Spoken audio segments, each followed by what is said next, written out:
So hello friends, very good evening to all. So again अभी हम लोग आ चुके हैं नेक्स्ट लेक्चर पे, लेक्चर नंबर 10 पे। जैसा कि मैंने आपको पिछली बार एक क्वेश्चन दिया था लेक्चर नंबर 10 में, इसको सॉल्व करते हैं। मैंने 9 में आपको क्वेश्चन दिया था लास्ट में, तो मैंने इसका सिमुलेशन दिखाया भी था आपको कि एक्चुअली रिटाइल कैसे हो रही थी, है ना। मैंने अभी तक हमने ग्राउंड टू ग्राउंड रिटाइल पढ़ा, अब हम थोड़ा हाइट का वेरिएशन कर रहे हैं, ठीक है। अभी ग्राउंड टू ग्राउंड ये नहीं है, 15 मीटर की हाइट पे रिटाइल हो रहा है। तो यहाँ पे बस मैंने सिंपल रेंज निकाली थी, बिल्कुल आसान क्वेश्चन है, पिछले लेक्चर्स पे बेस्ड है, सबसे आसान है, मतलब इसमें कुछ टफ नहीं है ना, बिल्कुल जो आपने लॉजिक लेक्चर बस वही लगाना है। तो आई थिंक आपने सॉल्व कर लिया होगा।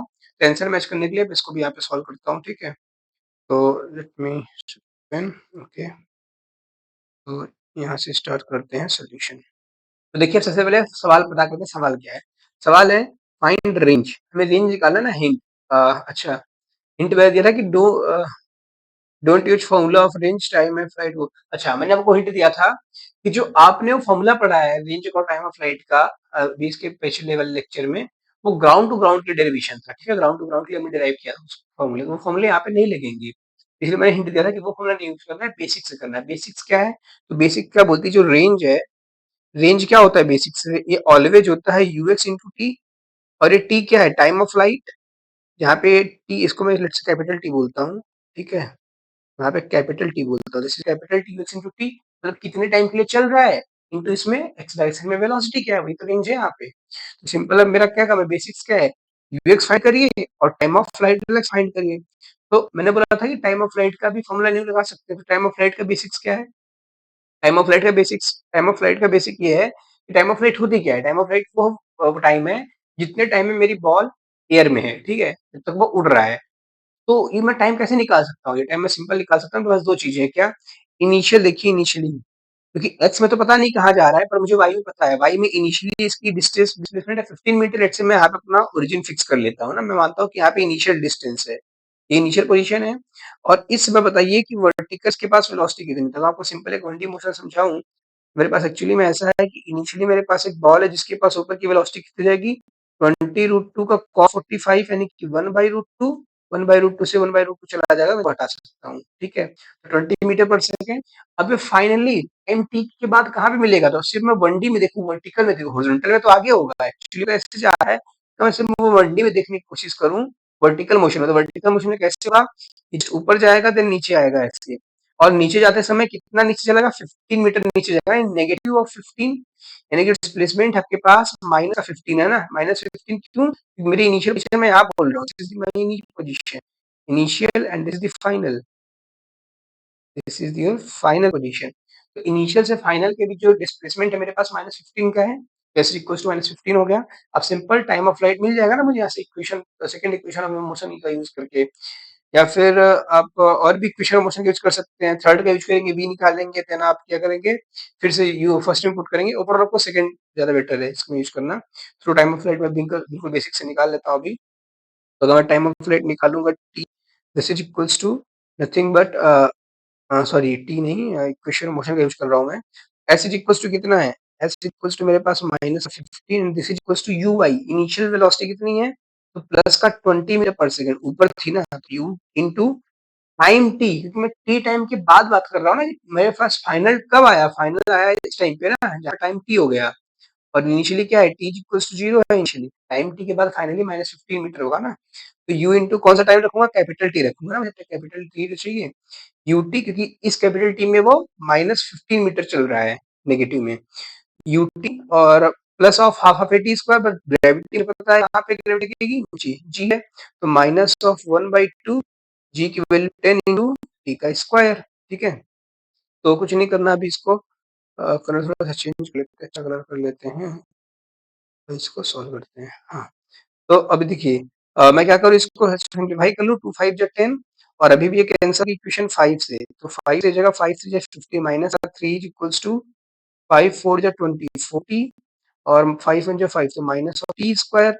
इसको अगर मैं और सिंप्लीफाई कर लूँ, मेरे पास आ जाएगा, माइनस से माइनस कैंसिल कर दूंगा, ओवरऑल टी स्क्वायर हो जाएगा, इधर आ जाएगा -40, और ये प्लस हो चुका होगा, माइनस से कैंसिल करने पर उस तरफ जाएगा तो माइनस हो जाएगा, तो -3 इक्वल्स टू 0। ये देखिए क्वाड्रेटिक इक्वेशन आ गई टाइम की, ये क्या है, क्वाड्रेटिक इक्वेशन बन गई टाइम। यहाँ पे मैं रूट्स निकालूंगा अभी, यहाँ से जो रूट्स निकलेगा तो क्या होगा, वो मुझे टाइम ऑफ फ्लाइट दे देगा। तो अगर मैं इसका फैक्टर करूँ, तो -3 -4 -3 चाहिए ना हमें। तो अगर मैं सीधे-साधे मेथड लगा लूँ यहाँ पे, क्योंकि 3 और इसका फैक्टर क्या-क्या हो सकता है? एलसीएम लेने पे 3 एंड 1 आएगा, -3 -1 नहीं, अच्छा B square minus of 4ac, minus of 4ac चल जाएगा ना? हाँ, डिस्क्रिमिनेंट लेस देन 0, ठीक है, टाइम ऑफ फ्लाइट निकाल लेते हैं।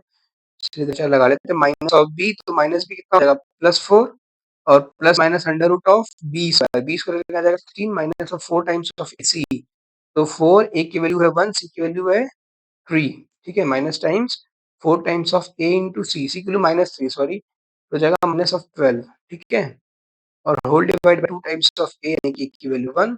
तो अगर मैं यहाँ से टाइम ऑफ फ्लाइट बोलूँ तो टाइम ऑफ फ्लाइट कितना आ जाएगा? हो जाएगा 64 plus minus under root of 1 two 28 और 28 यानी कि 7√2, ठीक है, 7√2 हो जाएगा ना मेरे पास यहाँ पे, तो मैं इसको हटा के 7√2 लिख सकता हूँ, सॉरी रूट 7 इंटू 2, हाँ, 2 बाहर आ जाएगा, √7 अंदर आ जाएगा, होल डिवाइड बाई 2, तो दिस इज इक्वल टू, मैं इसको सॉल्व कर लूंगा, 2 जो 4 प्लस माइनस 2 से हो जाएगा √7, ठीक है।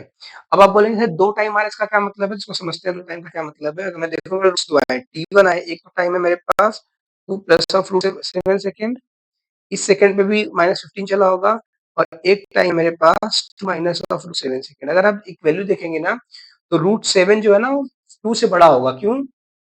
2 का स्क्वायर होता है 4, तो 4 से बड़ा कोई भी नंबर होगा जिसका रूट लेंगे तो 2 से तो बड़ा आएगा। ये पूरा टाइम कैसा, एक नेगेटिव वैल्यू है, क्या है? नेगेटिव। इसको क्या कर लेंगे? रिजेक्ट कर लेंगे, क्यों? तो नेगेटिव हो ही नहीं सकता ना, ये रिजेक्ट हो जाएगा, ठीक है, इसको हम एक्सेप्ट नहीं करेंगे। तो मेरे पास जो एक्चुअल टाइम एक ही निकल के आया है, t इज इक्वल टू 2√7। ये वैल्यू इसलिए अजीब सी आ रही है क्योंकि मुझे एक्चुअली जो मैं एग्जांपल्स ले रहा हूँ, ये स्टैंडर्ड्स तो एग्जांपल है कि क्वेश्चन इसी पे आते हैं, बट कुछ जो डिजिट्स है ना वो मैं अपने से ले रहा हूँ। तो डिजिट्स क्या है कि इसकी वजह से थोड़ा सा अजीब सा आंसर आ रहा है ना, आएगा ऐसे ही। आपको क्या करना है, लेट्स से अगर अगर ये क्वेश्चन आ जाएगा तो ऐसा ऑप्शन दिया होगा 2√7 का, तो टाइम ऑफ फ्लाइट अपने निकाले 2/7, टाइम ऑफ फ्लाइट निकल गया। आप सिंपल क्या होगा, रेंज, रेंज का फॉर्मूला ऑलरेडी मैं आपको बता चुका हूँ बेसिक में। तो अगर मैं रेंज निकालूं, range this equals to u into T, U X कितना था? यूएक्स, अच्छा यूएक्स निकालना है ना, 20√2, तो यूएक्स कितना हो जाएगा? 20√2 cos 45 यानी 1/√2 यानी कि 20, ठीक है, 20 इंटू टाइम, टाइम है मेरे पास 2 प्लस √7, तो अगर मैं इसको सॉल्व कर लूंगा 20 2 40 प्लस ऑफ 20 ऑफ √7, इसको करके सॉल्व कर लीजिए, एग्जैक्ट मीटर में भी आंसर मिल जाएगा, इतना मीटर, ये आपका क्या हो जाएगा?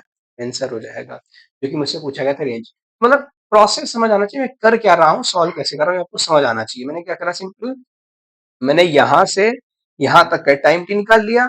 इस टाइम टी में इसके हर टाइम पे जो एक्स की वेलोसिटी है वो तो कांस्टेंट रहेगी ना, एक्स में तो कभी वेरी करा ही नहीं। जब इसने एक्स में कभी वेरी करा ही नहीं, तो जो एक्स में डिस्प्लेसमेंट ये चल रहा है, ये पूरा डिस्प्लेसमेंट जो चल रहा है क्या होगा? यही तो होगा UX into T, UX into T हो जाएगा रेंज, तो मेरे रेंज निकाल, ऐसे ही क्वेश्चन सकते हैं। तो वो सिंपल, बस बेसिक्स पे लगे रहना है, ठीक है, बेसिक्स से ही सारे क्वेश्चन हो जाते हैं।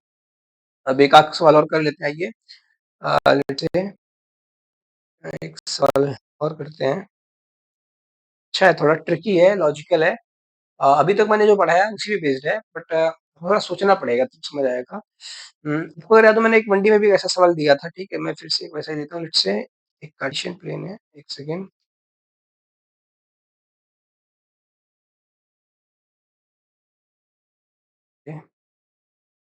देन लेट्स से मेरे पास यहाँ पे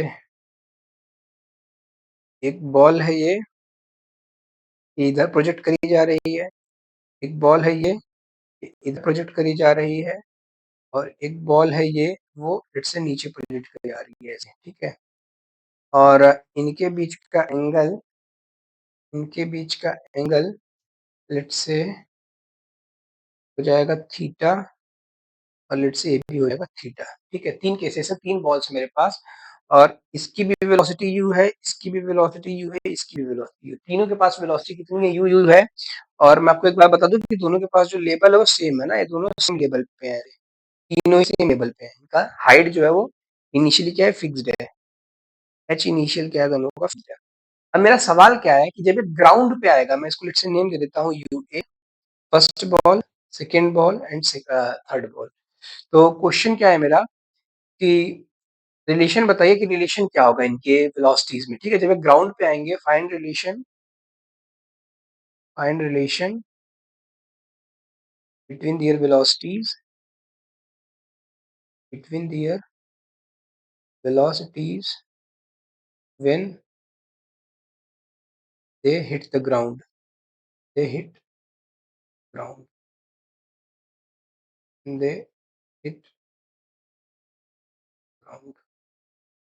जब ये ग्राउंड को हिट करेंगे तो लेट से फर्स्ट वाली बॉल आपके पास यहाँ पे लेट्स के पास कुछ अलग से कितना इसको वेलोसिटी दे दूं मैं, इससे जब ये हिट करूंगा, जब यहाँ से इसका प्रोजेक्टाइल को कुछ बनाऊंगा ऐसे ऐसे, इसकी वेलोसिटी कुछ ऐसे आएगी, लेट्स से वीए होगी, और इसका भी कुछ ऐसे ही आएगा ऐसे, लेट्स से वी भी होगा, ठीक है, और इसका भी कुछ ऐसे आएगा, लेट्स से वीसी होगा।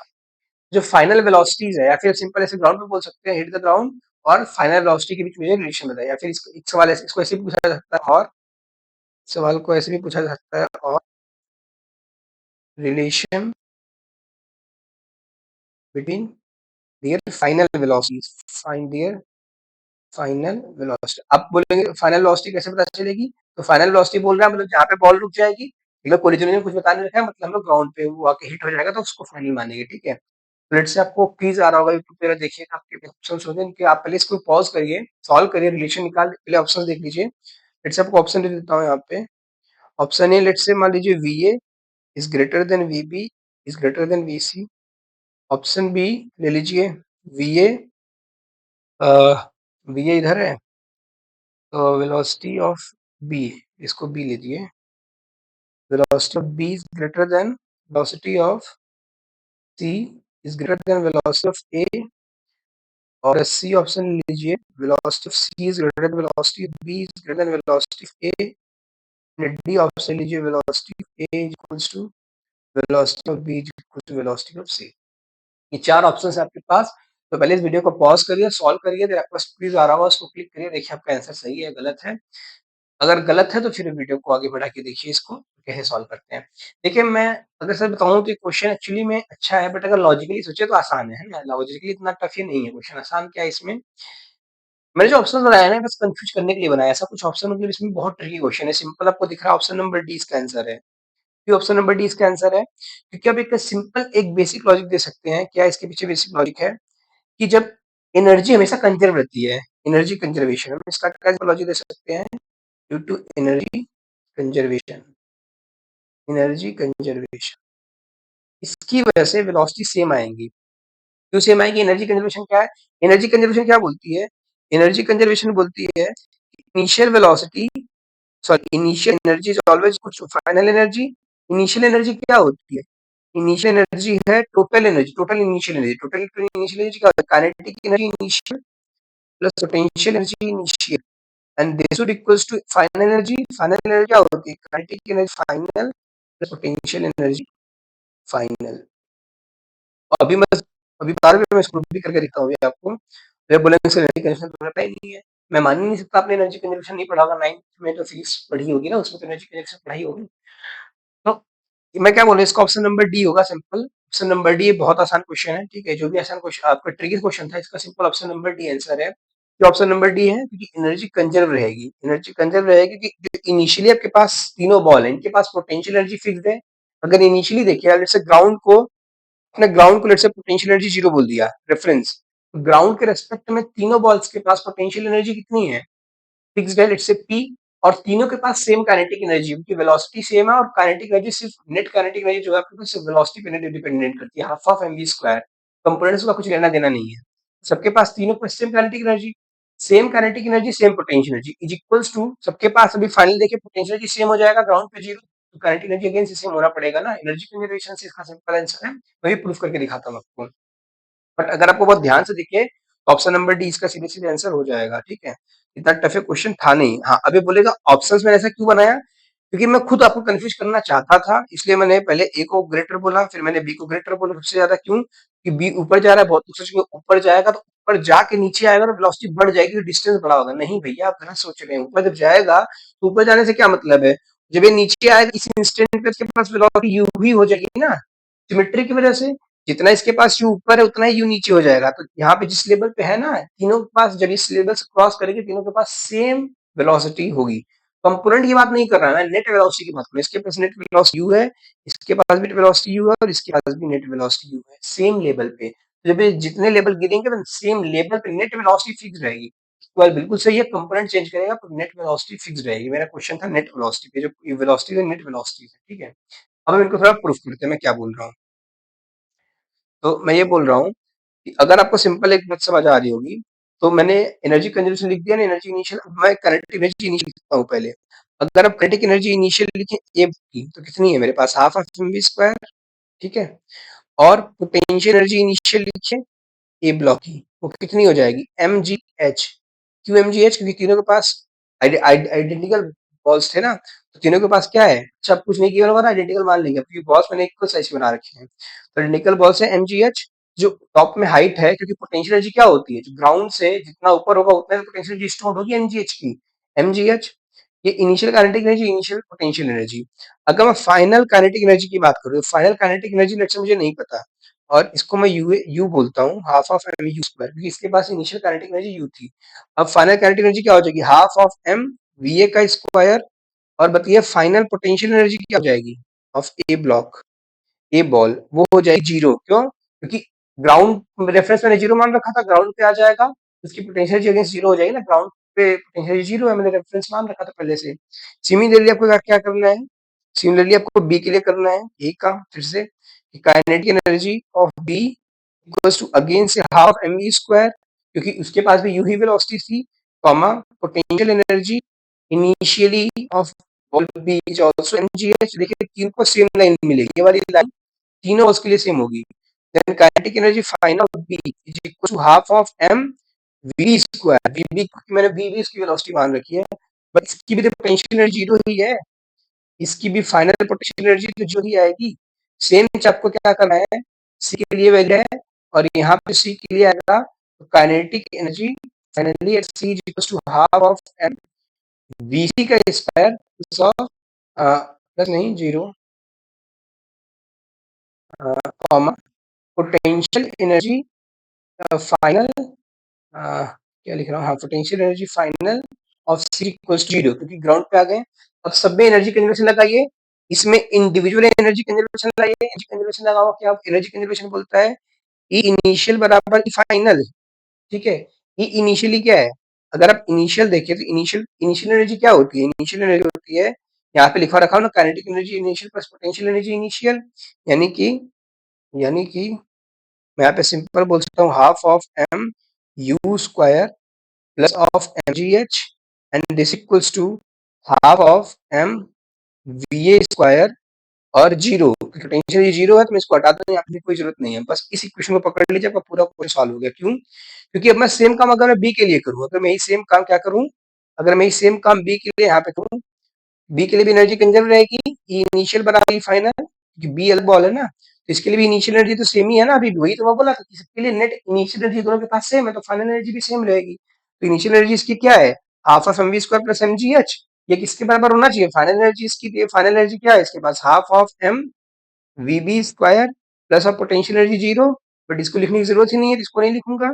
अब आ जाइए सी के लिए। अगर सी के लिए अगेन से बात करूं तो सी के लिए है, सी के लिए देखिए अगेन, सी के लिए भी मेरा काइनेटिक एनर्जी सेम ही रहेगी, इनिशियल पोटेंशियल एनर्जी भी सेम रहेगी इनिशियल। ये वैल्यू तो यही है, ये किसके बराबर होना चाहिए? फाइनल, यहाँ पे मैं लिख रहा हूँ initial is equals to final energy. तो इसकी फाइनल का टोटल एनर्जी क्या है? काइनेटिक एनर्जी अगेन हो जाएगी हाफ ऑफ एम वीसी का square plus potential energy zero है, जिसको मैं जीरो को हटा सकता हूँ। जरा इन इक्वेशन को देखिए ध्यान से, क्या ये तीनों आपस में इक्वल हैं? आप हाफ ऑफ एम काट दीजिए, ये स्क्वायर बराबर वीबी स्क्वायर बराबर वीसी स्क्वायर, वी स्क्वायर बराबर वीबी स्क्वायर बराबर V C square, half one M by two cancel हो जाए, this is equal to V A बराबर वी बराबर वीसी। जस्ट इतना ट्रिकी क्वेश्चन था। इसमें कुछ भी नहीं करना था, आसान ही था, बस हमको समझना था बेसिक से कि जब मैं किसी बॉल को फेंक रहा हूँ, इनिशियली जो इसके पास एनर्जी है, तो जितनी हाइट है वो लूज करेगा, जितना पोटेंशियल एनर्जी लूज करेगा, उतना काइनेटिक एनर्जी में गेन करेगा। तो जब मैं एच हाइट तीनों में डिक्रीज कर रहा हूँ, तो ऑब्वियस सी बात है, दोनों के पास सेम वेलोसिटी होगी। हाँ, भी एंगल सेम होंगे क्या, ये नहीं बोल सकते। एंगल कुछ भी हो सकता है ना, एंगल डिपेंड करता है इनिशियल कंपोनेंट कैसा है। लेकिन जो इनके पास नेट वेलोसिटी है, मतलब कि ये यूएक्स और इसका यूआई, ये डिफरेंट होगा। मैं इस पे एग्री करता हूँ आपकी बात से, क्योंकि इनिशियली इसकी टोटल वेलोसिटी यू में है, तो इसकी फाइनल वेलोसिटी वही रहेगी ऑलवेज, ठीक है। लेकिन अगर इसकी देखें, इसकी एक्स डायरेक्शन में velocity you cos theta, x direction में तो ऑलवेज यू कॉस थीटा रहेगी, बट वाई डायरेक्शन में गेन करना कुछ अनदर वेलोसिटी, ठीक है। तो यहाँ पे थोड़ी ज्यादा वेलोसिटी होगी वाई में। और सी में क्या होगा, सी में देखिए यहाँ पे भी यू cos थीटा ही होगा एक्स में, बट वाई में कुछ और वेलोसिटी होगी, जो यहाँ पे यू sin थीटा है, यहाँ पे भी यू sin थीटा हो जाएगी। तो नेट वेलोसिटी से मैं कंपोनेंट की मैं बात नहीं कर रहा हूँ, ठीक है। तो ये अच्छा क्वेश्चन था। एक क्वेश्चन यहाँ पे और ले लीजिए, लेट्स से फर्स्ट पार्ट है मेरे क्वेश्चन का। क्वेश्चन आप और बता दीजिए, इनका टाइम का रिलेशन बता सकते हैं, टाइम का रिलेशन। हाँ, टाइम भी बता ही दीजिए। आइए एक क्वेश्चन और लिख लीजिए मेरी तरफ से इस पे। Question number 2, find relation between their time of flight.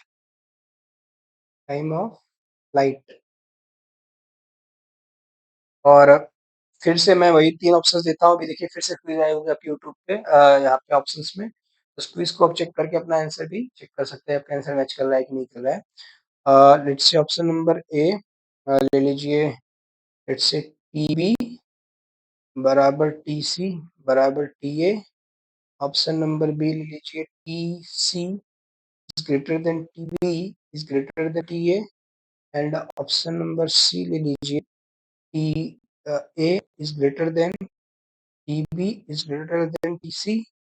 Okay, ठीक है, इसको टीबी था ना, ये सी, सी को बाद में कर लीजिए। यहाँ पे एक सीक्वेंस रखते हैं, बी ए सी और C B A B C. हाँ ठीक है। और डी बराबर टी ए बराबर टी बी बराबर टी सी। तुक्के से आंसर नहीं, तुक्के से आपको नहीं करना है, समझना है चीजों को, लॉजिक लगाइए, समझ में आता है ठीक है, नहीं आता है तो मैं अप्रोच बता रहा हूँ। अभी इनिशियल स्टार्ट किए हैं पढ़ना, तो पहले से सब कुछ नहीं पता होगा, इसीलिए तुम लोग क्वेश्चन ले रहे हैं ना, कि आपको प्रैक्टिस, आपको अप्रोच से समझ आए कैसे सॉल्व करना है। कोशिश करिए समझ सॉल्व करने की, नहीं होगा कोई बात नहीं। अभी आप मेरा विश्वास मानिए, अगर आप किसी क्वेश्चन नहीं हो रहे हैं, तो इसलिए परेशान नहीं होना है, क्वेश्चन अच्छे हैं इनिशियल लेवल पे, करते करते ही होगा। एक बार इनिशियली स्टार्ट तो करिए, समझने की कोशिश करिए, जो मैं बता रहा हूँ उसको, फिर जो मैं पढ़ा दूं उसको एक बार समझिए, खुद से ट्राई करिए, फिर देखेंगे आपका धीरे धीरे ऑटोमेटिक लेवल बढ़ता जाएगा, फिर क्वेश्चन होने लगेंगे, ठीक है। पहले ही परेशान नहीं होना है। तो मैंने क्या बोला कि अभी इस टाइम का मुझे रिलेशन बताइए। बोले टाइम ऑफ फ्लाइट किस पे डिपेंड है। अब वही वाला बेसिक्स क्वेश्चन हो जाएगा क्या, कि अभी तक मैंने आपको एक चीज बताई थी, आपको मेरा पिछला लेक्चर याद होगा, तुमने बोला था कि टाइम ऑफ फ्लाइट क्या है, टाइम ऑफ फ्लाइट जितनी देर वो हवा में है, time of flight is directly proportional to U I. U I के प्रोपोर्शनल होता है ना टाइम ऑफ फ्लाइट। यूआई के क्या मतलब है, वर्टिकल में क्या वेलोसिटी है, वो डिसाइड करता है उसका टाइम ऑफ फ्लाइट क्या है। अभी तक, अब आप बोलेंगे सर इसके पहले क्वेश्चन में तो आपने इसकी बात ही नहीं करी, यूएक्स और यूआई के पैसे सीधे एनर्जी के लिए आपको कैसे पता चला। मुझे ऐसे पता चला, मैंने आपको पिछले सेशन में क्या बताया, रेंज के लिए कौन रिस्पॉन्सिबल है, एक्स डायरेक्शन के लिए मोशन में कौन रिस्पॉन्सिबल है, यूएक्स। एक्स डायरेक्शन की जो डिस्प्लेसमेंट है उसके लिए यूएक्स का यूज करता हूँ, एक्स डायरेक्शन में जो टाइम है उसके लिए यूएक्स का यूज करता हूँ। वाई डायरेक्शन में जो टाइम है, जो वाई डायरेक्शन में जो डिस्प्लेसमेंट है, यानी हाइट और टाइम ऑफ फ्लाइट, ये किस पे डिपेंडेंट है, वर्टिकल वेलोसिटी पे, जिसको हम लोग यूआई बोल रहे हैं।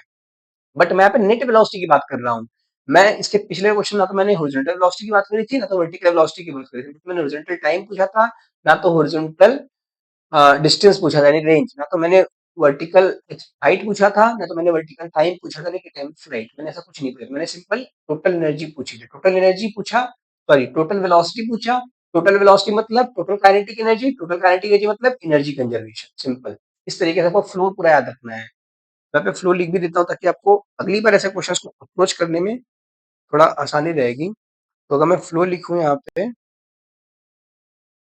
है ना, क्योंकि रोज रोज जरूरी होता है, चार्ट से बना के रखेंगे ना, सब मायने आपके जब जाएगा ना, तो आपको अगले बार सब चीजें समझने में, करने में थोड़ी आसानी रहेगी, कुछ समझ आएगा। फ्लो चार्ट क्या था, पूछा क्या गया था, टोटल वेलोसिटी टोटल वेलोसिटी ऐसे लिखूंगा, ज़्यादा स्पेस लेगा। वीटी मतलब टोटल वेलोसिटी, तो ये किस पे डिपेंडेंट होगा? टोटल काइनेटिक एनर्जी, क्योंकि काइनेटिक एनर्जी क्या होती है? Half of M V square. तो काइनेटिक एनर्जी, तो इसका मतलब क्या हो जाएगा? Energy conservation. ये फ्लो है इस क्वेश्चन का। ऐसे आपको ये अप्रोच आती है, इसको अप्रोच कैसे करना है इस क्वेश्चन का, ये फ्लो है। तो मैं आपको साथ साथ अप्रोच बता चल रहा हूँ, और ये ना आप ये सब अपने कॉपी में भी लिखते चलिए, आपको रिवीजन करने में भी आसानी होगी और चीजों को समझना भी आपके लिए आसान हो जाएगा। अरे फ्लो चार्ट है, इसको सोचने का। अभी जो मैंने क्वेश्चन पूछा, इसका आंसर बताइए। नहीं होता तो कोई नहीं, आगे करते हैं, हिंट मैंने दे ही दिया था वैसे। अभी जो मैंने पूछा टाइम ऑफ फ्लाइट के लिए, टाइम ऑफ फ्लाइट के लिए कौन रिस्पॉन्सिबल है? तो टाइम ऑफ फ्लाइट के लिए रिस्पॉन्सिबल है मेरे पास, इसको ऐसे कर सकता हूँ क्या कॉपी?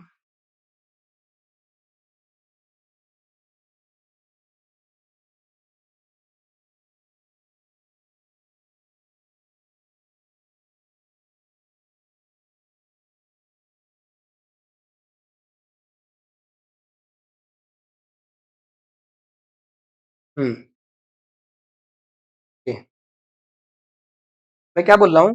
टाइम ऑफ फ्लाइट के लिए कौन रिस्पॉन्सिबल है? टाइम ऑफ फ्लाइट के लिए रिस्पॉन्सिबल था वर्टिकल वेलोसिटी। वर्टिकल वेलोसिटी तीनों में देख लीजिए। अगर मैं बोलूं अगर मैं बोलूं तो क्योंकि एक्चुअली आप बोलेंगे सर जो आपने टाइम ऑफ फ्लाइट प्रूफ किया था वो तो ग्राउंड टू ग्राउंड के लिए था, वो बात बिल्कुल सही, बट उसके लिए फॉर्मूला था मेरे पास 2u/g। मैं इस फॉर्मूले का यूज नहीं कर रहा, यहाँ पे टर्म्स कुछ और होंगी u/g। ये जो प्रोपोर्शनल 2/g है ना, ये कुछ और होगा, बट uy तो रहेगा ही रहेगा। क्यों y रहेगा? क्योंकि तीनों जब जब हम टाइम ऑफ फ्लाइट लिखेंगे, टाइम ऑफ फ्लाइट के लिए कौन रिस्पॉन्सिबल है?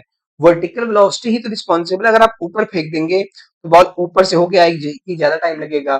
अगर आप इसको यहीं पे जैसे क्या नहीं, यहाँ पे नहीं बोलना था मुझे, एक सेकंड।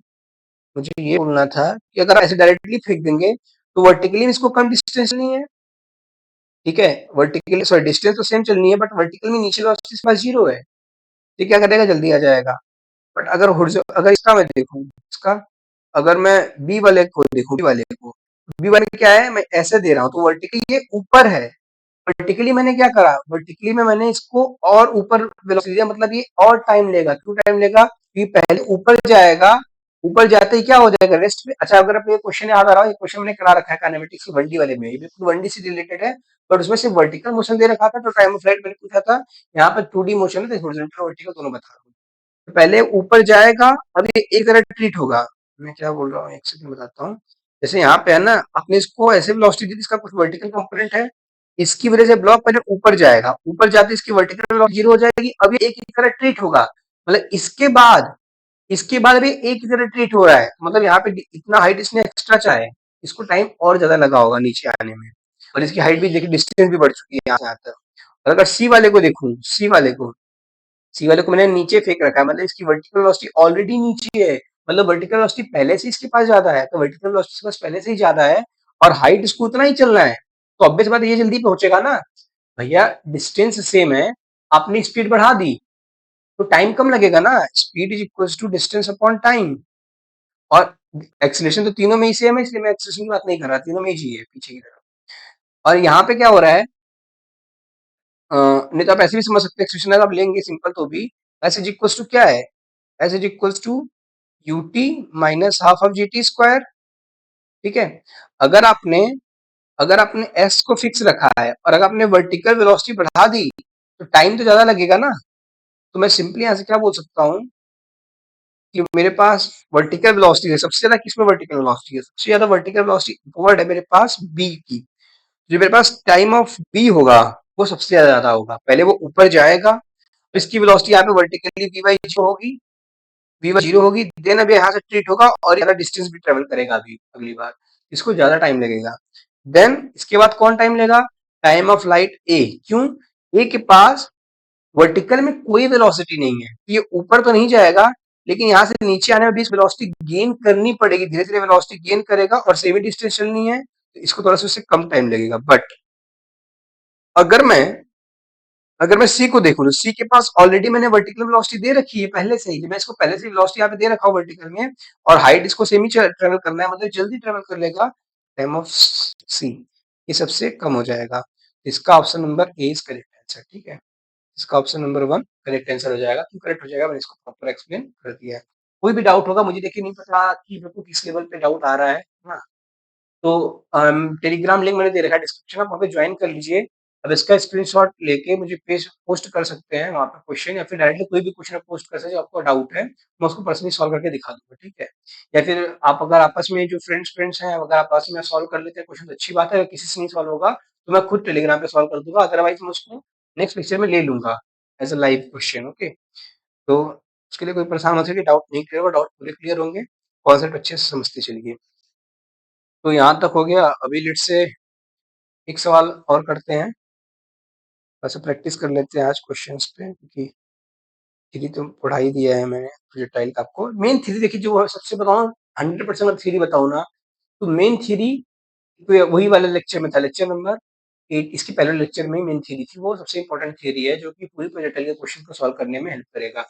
आप हाइट को वेरी करा लीजिए, आप एक्सिस को चेंज कर लीजिए, बेसिक्स वही लगेंगे, यूएक्स यूआई आपको पता होना चाहिए क्या है, टाइम ऑफ रेट क्या है, रेंज क्या है, इनके टर्मिनोलॉजी आपको पता होनी चाहिए, ना कि फॉर्मूला। फॉर्मूला हमेशा लगेगा ऐसा जरूरी नहीं है, formula two U by Y G तभी होता है जब ग्राउंड टू ग्राउंड प्रोजेक्टाइल है। जब मेरे पास इनकलाइन प्रोजेक्टाइल होगा, फॉर्मूला अलग हो जाएगा, हाइट के लिए फॉर्मूला अलग हो जाएगा, बट बेसिक्स वही रहेंगे। क्या? टाइम ऑफ फ्लाइट क्या है? जब तक मेरा बॉल हवा में है, जब तक मेरा बॉल हवा में, इक्वेशन ऑफ मोशन यूज करके निकाल लूंगा टाइम ऑफ फ्लाइट। रेंज क्या है? पूरी डिस्टेंस एक्स में जो मेरा पार्टिकल चल रहा है, वो क्या होगा? यूएक्स, मतलब कि उस यूएक्स भी नहीं, उस डायरेक्शन में कितनी वेलोसिटी है और कैसा टाइम, कितना टाइम तक चल रहा है, वो मल्टीप्लाई कर दूंगा, मेरे पास क्या आ जाएगी? रेंज। अगर कभी एक्सलेशन आ जाएगा, तभी इक्वेशन ऑफ मोशन यूज करके निकाल लूंगा एक्स, जो कि मेरा रेंज हो जाएगा। तो बेसिक्स ऐसे ही काम करने हैं। आप देखें, इंक्लाइन प्रोजेक्टाइल तक मैं इसी बेसिक्स पे काम करूंगा, इसी बेसिक्स से सारे क्वेश्चन बनेंगे, इंक्लाइन प्रोजेक्टाइल तक के भी क्वेश्चन बन जाएंगे अच्छे अच्छे, ठीक है? तो उसकी बात नहीं है, बेसिक्स पे ही पूरा क्वेश्चन होगा। तो बस क्वेश्चन इसलिए प्रैक्टिस करवाऊंगा, क्वेश्चन थोड़ा सा क्लियर हो जाए। तो लेट्स से अभी जैसे हमने एक क्वेश्चन किया था ना, ऐसे एक और क्वेश्चन कर लेते हैं, क्योंकि आई थिंक बहुत दिनों से नहीं हुआ है। अच्छा, यहाँ पे प्रॉब्लम हो गई कि वाला क्वेश्चन उड़ ही गया था, मैंने यहाँ से इसको कॉपी नहीं करा था, प्रॉब्लम हो गई यहाँ पे।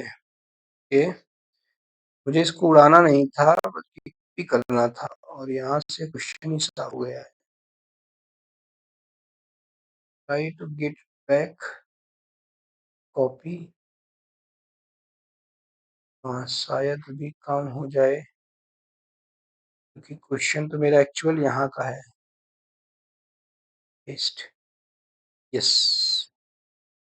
तो ये हमारा एक्चुअल क्वेश्चन तो मेरा यहाँ का है ना, ये मेरा एक्चुअल क्वेश्चन है। और ये क्या रखा है, इसको हटा देते हैं, इसकी जरूरत नहीं, ये मेरा एक्चुअल क्वेश्चन था। तो ठीक है, तो ऐसा ही क्वेश्चन और कर लेते हैं ना, यहाँ पे वाला क्वेश्चन हो गया मेरे पास। ठीक है, क्या था? वर्टिकल, एक हॉरिजॉन्टल था, एक वर्टिकली अप था, एक वर्टिकली डाउनवर्ड था, ठीक है?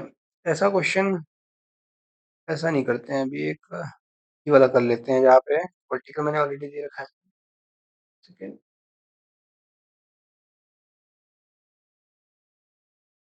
ये नॉट इज गुड, ठीक है। तो मैंने वर्टिकल 20√2 दे रखा था ना, अब लेट्स से आप इसको हॉरिजॉन्टल नीचे मान लिया, ये एक क्वेश्चन नीचे वाला, जहाँ पे फिगर इधर बना लेते हैं, क्योंकि इधर बन नहीं पाएगा फिगर, आई थिंक बन जाएगा क्या? Let me try.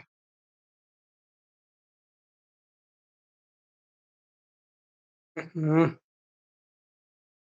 नहीं नहीं,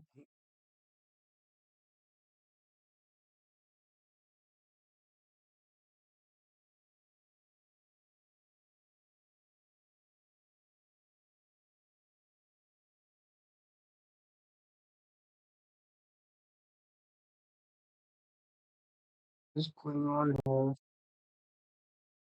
I want to delete this.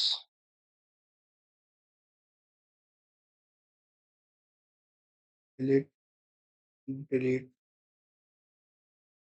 delete, delete. नीचे ही बना लेते हैं इतना क्यों? वही वाला क्वेश्चन है, लेट्स से अभी मैं हाइट आपको एक सिंपल देता हूँ, क्योंकि उस हाइट पे लेट्स से इनिशियल मेरे पास 200 मीटर लेट्स से हाइट है, ठीक है? ओके, इसको नहीं लेना है। 200 मीटर लेट्स से मेरे पास इनिशियल हाइट है, और यहाँ पे मेरे पास एक बॉल है, जो कि लेट्स से किसी एंगल पे ऐसे प्रोजेक्ट करी गई है, ठीक है? किसी एंगल पे ऐसे प्रोजेक्ट करी गई है जिसके पास इनिशियल लेट्स से एंगल 200 है ना, तो रूट अगर हमें बचना है तो 37 53 से ज्यादा रूट 37 53 में रूट नहीं आता, 3/5 4/5 ऐसा आ जाता है, रूट नहीं आता, तो ये बेटर है। 37 एंगल प्लेट्स मैंने इसको प्रोजेक्ट करा है, ठीक है। अब 200 मीटर है, तो फिर से वही सवाल है, find range of this projectile, find range of this projectile. अब मुझे इसका आंसर याद है नहीं, तो मैं इसका ऑप्शन नहीं दे रहा, खुद से आप सॉल्व करिए, अभी मैं भी सॉल्व करूंगा तो आंसर मैच हो जाएगा कि आंसर सही है कि नहीं सही है, ठीक है, गलत है कि क्या है। तो ये क्वेश्चन मैं बिल्कुल भी सॉल्व नहीं करना चाहता, पर आपको प्रैक्टिस के लिए बिल्कुल सॉल्व करा रहा हूँ कि अभी इसके पहले जो आपने सवाल किया था, हो सके वो आपसे ना बना हो, क्योंकि आपने ऐसा क्वेश्चन अभी तक नहीं देखा था, सिर्फ थ्योरी पढ़ी थी। वो क्वेश्चन जब मैंने आपको अप्लाई करा दिया और उसके बाद मैंने 2-3 लॉजिक एक ही लॉजिक 2-3 बार रिपीट कराया है। अब ये क्वेश्चन फिर उसी लॉजिक पे बेस्ड है, तो मैं चाहता हूँ क्वेश्चन आप खुद से एक बार ट्राई करिए 100%। ये क्वेश्चन आपसे मतलब 60 टू 70%, 80% चांस है कि बन जाएगा आपसे। ये बनना भी चाहिए इतना चांसेस के। नहीं बनता है कहा तो सिली मिस्टेक होती तो कोई नहीं, उसके लिए मैं यहाँ पे सॉल्व करता हूँ इसको, ठीक है। तो देन हम मूव करते हैं इसके सोल्यूशन पे। वेलोसिटी तो मैंने बताई ही नहीं, एक सेकेंड, सॉरी। वेलोसिटी लिख लीजिए, वेलोसिटी तो बता दी यहाँ पे 200 मीटर। हाँ, एक सेकेंड, 200 मीटर मेरे पास क्या था, ये तो मेरे पास हाइट थी ना 200 मीटर। 200 मीटर तो हाइट हो गई, एक सेकेंड, 200 मीटर हाइट हो गई। आप एंगल लेट से 50 ले लीजिए, 50 में अच्छा ये रहेगा कि 5 से 5 कट जाएगा, ठीक है। तो 50 मीटर पर सेकंड से आपके पास क्या हो गई, इनिशियल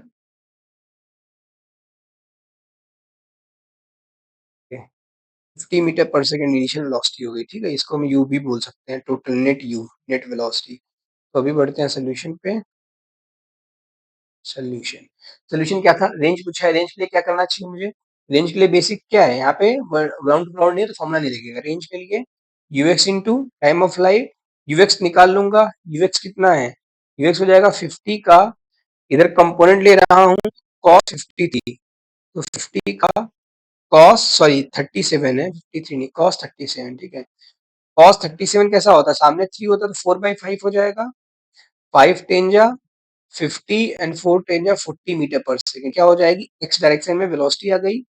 सिमिलरली अगर मैं टाइम ऑफ फ्लाइट निकालना चाहता हूँ तो टाइम ऑफ फ्लाइट कैसे मिलेगी, अगेन से इक्वेशन ऑफ मोशन का यूज करना पड़ेगा, क्योंकि यहाँ पे क्या है, वाई डायरेक्शन में ग्रेविटी भी है, तो मुझे इक्वेशन ऑफ मोशन का यूज करना पड़ेगा यहाँ पे ना, बेसिक सिंपल नहीं है, मतलब बिना एक्सप्रेशन का तो यू इंटू टी कर लेता, बट आप एक्सप्रेशन है, इक्वेशन ऑफ मोशन का यूज करते हैं, एस वाई निकालते हैं। एस वाई क्या है, मेरा इनिशियल कोऑर्डिनेट ये है, इनिशियल पॉइंट, इनिशियल पॉइंट है, फाइनल पॉइंट कुछ ऐसा होगा, कुछ ऐसा यहाँ पे आ रहा होगा कि रेंज ट्रेवल करा होगा, इसको टाइम टी लगा होगा, तो फाइनल पॉइंट क्या है, वर्टिकल में ये 200 चलेगा नीचे, एक्चुअली मैं ग्राउंड से 200 बोल रहा हूँ ना, बट मेरा अगर इनिशियल ये है तो नीचे आना पड़ेगा 200 मीटर। तो अगर रेफरेंस लेवल ये है, अगर मैं इससे ऊपर जाऊंगा तो पॉजिटिव डिस्प्लेसमेंट, नीचे आऊंगा तो नेगेटिव डिस्प्लेसमेंट ना, तो मैं नीचे आ रहा हूँ, मतलब डिस्प्लेसमेंट मेरा नेगेटिव होगा, कितना होगा, माइनस का 200 डिस्प्लेसमेंट हो जाएगा। This is equals to again से यूटी। अब वर्टिकल वेलोसिटी इसके लिए चाहिए, पहले मैं वर्टिकल वेलोसिटी निकाल ही लेता हूँ, ठीक है। पहले हम लोग यू आई निकाल लेते हैं, यू कितना हो जाएगा 50 का साइन 37, ये कितना हो जाएगा साइन 37, ये कितना होता है 50 का साइन 37 की 3/5, 5 टेन या 50, तो आपके पास यू आई आ जाएगा 10 या 30 मीटर पर सेकेंड। यू आई भी मिल गया।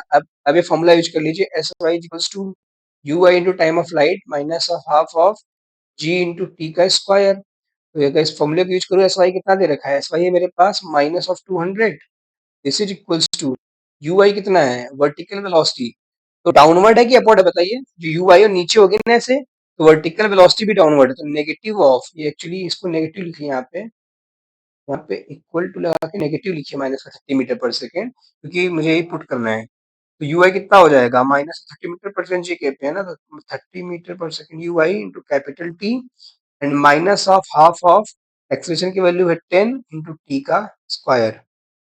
ओके, तो कुछ नहीं करना, अभी आपको सिंपल क्या करना है, अभी आप यहाँ से इसको सॉल्व कर लीजिए, 2 5 जो 10 हो जाएगा, और चीज़ें कैंसल हो जाएँगी। माइनस, माइनस हर जगह कैंसल कर दीजिए, माइनस से माइनस पूरा कैंसल हो जाएगा और 5 से भी कैंसल हो जाएगा।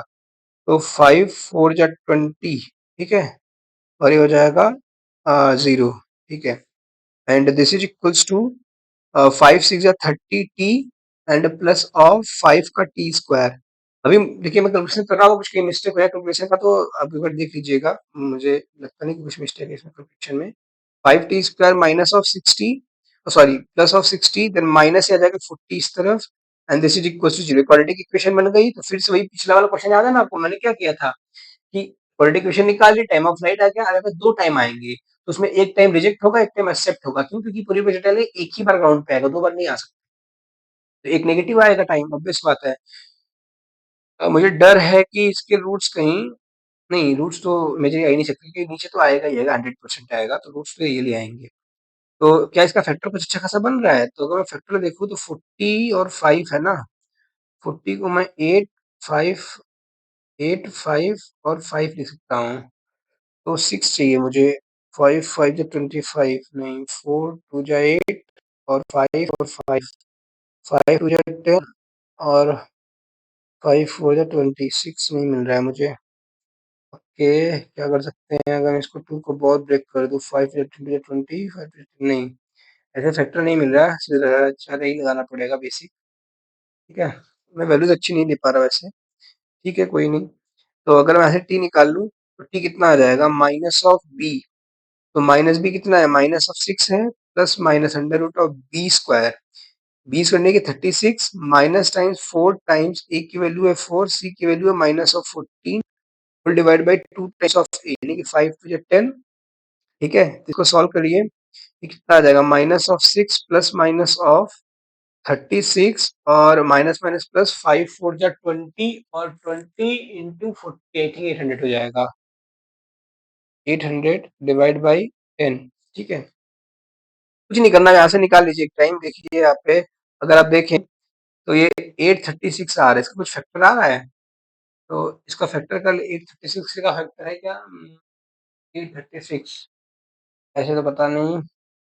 अगर 4 से करें, 4 टू जाए 4 9 या 36, 29 इंटू 4 यानी कि 29 टू रूट 29 आ जाएगा। ठीक है, तो इसको 6 माइनस का 6 प्लस माइनस 2 रूट 29 लिख सकता हूँ। सही कर रहा हूँ ना मैं? आई थिंक क्या कर रहा हूँ मैं? एक सेकेंड, सॉरी 209 होगा, क्या ही कर रहा हूँ मैं? ये कितना आ जाएगा? 4 टू जा 8 और 0 4 9 जा 36। ठीक है, अब ये कैंसिल होगा। 11 किससे कैंसिल होगा? अब पता नहीं किससे कैंसिल होगा, बट यहीं तक लिख लेते हैं इसको। माइनस का 6 plus minus 2 root 209 divide by 10। बस मुझे क्या समझाना मैं आपको समझा रहा हूँ आपको।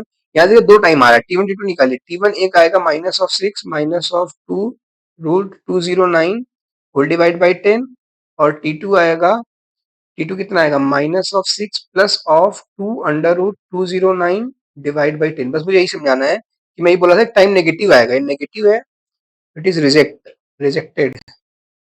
ठीक है, इसको नहीं लेंगे। ये पॉजिटिव टाइम है, ये वाला एक्सेप्ट कर लेंगे। एक्चुअली इतनी गंदी वैल्यूज नहीं आती, जब क्वेश्चन आप देखेंगे क्यू लगाएंगे, इसी फ्रेम में जो क्वेश्चन मिलेगा वैल्यूज अच्छे से हाइट को और वेलोसिटी को ऐसे मैनेज कर रहा होगा, टाइम अच्छा आ जाता है। ये टाइम ऑफ फ्लाइट हो जाएगा आपके पास, जो टाइम ऑफ फ्लाइट है ये हो जाएगा, आप इसको कंसिडर करेंगे। ठीक है, अब मैंने पूछा क्या था क्वेश्चन में? मैंने रेंज पूछी, तो रेंज के लिए क्या करेंगे बताइए? सिंपल यूएक्स मुझे पता है, यूएक्स कितना था? यूएक्स ऑलरेडी निकाल रखा है मैंने। यूएक्स है मेरे पास 40 मीटर पर सेकेंड। तो आपको कुछ नहीं करना, 40 metre per second with that time T. तो टाइम टी मेरे पास कितना है? 2 का root of 209 minus of 6 divide by 10। तो एक जीरो से एक जीरो चला जाएगा। ठीक है, जीरो को हटा दीजिए यहाँ पे और ये आपका आंसर आ जाएगा। इसको सॉल्व कर लेंगे कैलकुलेटर से, आपको मीटर में मिल जाएगा ये। ठीक है, आ गया आंसर। ठीक है, कितना टाइम हुआ? 44 मिनट हो गया। ठीक है, आई थिंक यहाँ तक आपने क्वेश्चन अच्छे से कर लिया होगा। तो अभी क्या करते हैं? अभी इंक्लाइन प्रोजेक्टाइल स्टार्ट कर देंगे। अभी इतना ही, यही सब क्वेश्चन है, इसी क्वेश्चन आता है। अगर कोई भी डाउट है ना अभी तक तो मुझे बता दीजिएगा टेलीग्राम में, या फिर देख लेता हूँ कुछ ऐसा। ऐसा कुछ तब तो इसमें नहीं था अभी तक जो भी मैंने कराया है। टाइम ऑफ फ्लाइट हो गया, यू हो गया, अभी तक इतना कुछ खास डाउट वाला नहीं है, बट अगर आया होगा डाउट तो मुझे टेलीग्राम पे मैसेज कर दीजिएगा, डाउट पेस्ट कर दीजिएगा, मैं उसको कवर कर लूंगा, ठीक है। एक जगह मुझे आपको डाउट आ सकता है, जो मैंने एनर्जी कंजर्वेशन से प्रूफ किया है। आई थिंक आपको समझ आया होगा, अगर नहीं समझ आया बता दीजिएगा, मैं आपको सिंपल ये वेलोसिटी से भी प्रूफ करके दिखा दूंगा, या फिर कर ही लेता हूँ ना इसको। नहीं, रहने देते हैं। अगर नहीं समझ आएगा मुझे बता दीजिएगा, इसका एक और प्रूफ आपको वो भी बता दूंगा, इस वेलोसिटी से भी इसको प्रूफ कर सकते हैं, तो आप खुद एक बार ट्राई करिएगा, मैं क्या बोल रहा हूँ मैं बता देता हूँ एक मिनट। मैं ये बोल रहा हूँ, जब मैं इसको यू से प्रोजेक्ट कर रहा हूँ, लेट्स से जब मैं इसको यहाँ पे यू से ऐसे प्रोजेक्ट कर रहा हूँ, ठीक है, तो हो क्या रहा है, ये जब पार्टिकल नीचे जाएगा इसके पास यूएक्स होगा और यूवाई होगा। आप यूएक्स और यूवाई निकाल सकते हैं, क्योंकि देखिए दोनों में हमेशा एक्स वाला पार्ट क्या फिक्स होगा, एक्स वाला पार्ट ऑलवेज कांस्टेंट होगा। यहाँ पे कितना हो जाएगा, और हाइट की वजह से आप यहाँ का वर्टिकल वेलोसिटी भी निकाल सकते हैं। मैं समझा देता हूँ एक बार मैं क्या बोल रहा हूँ, तो इसको ट्राई कर लीजिएगा ना, मेरा वो नहीं है और करने का उसको। जैसे मैं क्या बोल रहा हूँ कि हाइट आपका सेम है, हाइट आपका सेम दे रखा है ना, एच हाइट। तो अगर एच हाइट से इसके पास इनिशियल वेलोसिटी वाई में 0 है, जब ये ग्राउंड को हिट करेगा इसके पास जो भी वेलोसिटी फाइनल होगी, आप इसको वी वाई निकाल सकते हैं ना, कैसे, वी स्क्वायर बराबर U square plus 2 A S. V square ये है, यू स्क्वायर इनिशियली 0 है वर्टिकल में, और ए एस, एस की जगह एच आ जाएगा, और यूएक्स आपको ऑलरेडी पता है कि कांस्टेंट रहेगा, तो यहाँ से यूएक्स और वी वाई का रिजल्टेंट आप देखेंगे, ये जो वी ए वी आ जाएगा। सिमिलरली आप वी वाई वी भी निकाल लीजिए यहाँ से, कैसे, आपके पास इनिशियली हॉरिजॉन्टल कंपोनेंट रखा है, तो जो प्रोजेक्टाइल आई होगी इसका भी हॉरिजॉन्टल वेलोसिटी तो सेम ही रहा होगा, जो भी रहा होगा इसके पास, ये वाला कंपोनेंट ये वाला कंपोनेंट सेम रहेगा, बट इसका वर्टिकली इनिशियल वेलोसिटी कुछ दे रखी है। आपको एच डिस्टेंस बाद माइनस डिस्प्लेसमेंट बाद वेलोसिटी चाहिए ना, तो अगेंस्ट इक्वेशन ऑफ मोशन का यूज करेंगे, क्या क्या, वी वाई का square is equal to U Y का square minus of 2 A S, sorry minus minus plus हो जाएगा, क्योंकि एक्सेलेरेशन भी नेगेटिव है और हाइट भी नेगेटिव है, प्लस हो जाएगा। यहाँ से वी वाई मिल जाएगा आपको, और वी वाई मिल जाएगा तो इसकी भी नेट वेलोसिटी मिल जाएगी, इसे वी बी। सिमिलरली आप वीसी भी निकाल सकते हैं, वीसी यहाँ पे था, तो इनिशियल आपके पास वेलोसिटी दे रखी, हॉरिजॉन्टल कंपोनेंट जो ये प्रोजेक्टाइल गई होगी इसके पास हॉरिजॉन्टल कंपोनेंट तो सेम ही होगा, तो ये आपको पता है पहले से, जो भी इसके पास है।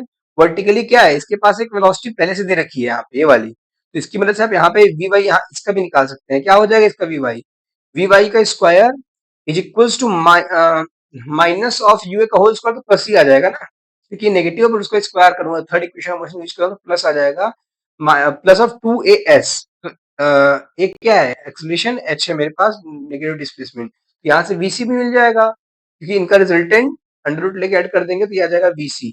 अब अगर यहाँ से देखेंगे ना, तो यहाँ से भी वी ए वी सेम ही है, 100% बोल रहा हूँ मैं। अब इसको यहाँ भी प्रूफ करके समझ सकते हैं, जो कि बेसिक्स प्रोजेक्टाइल जो आपने अभी तक सीखा उसके बेसिस पे बिल्कुल समझ सकते हैं, और अगर एनर्जी वाला समझ आएगा तो और बेटर और बढ़िया है, ठीक है। तो इतना ही है इस क्वेश्चन में, इतना कुछ खास टफ नहीं है। मुझे इसी में डाउट था कि इसी तरह कोई डाउट हुआ थोड़ा सा, बाकी अगर कोई डाउट है तो मुझे बता दीजिएगा, मैं उसको टेलीग्राम पे बता दूंगा, ठीक है। ठीक है, अभी तो हम नेक्स्ट चैप्टर स्टार्ट कर लेते हैं क्या, टाइम है अभी, ठीक है, 10 मिनट है। हाँ, इंक्लाइन पे पहले स्टार्ट करते हैं, ऐसे ही क्वेश्चन आते हैं, इतने में इतनी का क्वेश्चन है, इतना ही क्वेश्चन है, इतना कुछ खास में टफ नहीं है। तो अगर हम स्टार्ट करें लेट्स से इंक्लाइन प्रोजेक्टाइल और इंक्लाइन प्लेन, ठीक है, प्रोजेक्टाइल ऑन इंक्लाइन प्लेन, इसका क्या मतलब है। अभी तक आपने प्रोजेक्टाइल पढ़ा था सिंपल, कहाँ पे, अभी तक आपने जो भी प्रोजेक्टाइल पढ़ा था वो सिंपल पढ़ा था आपने,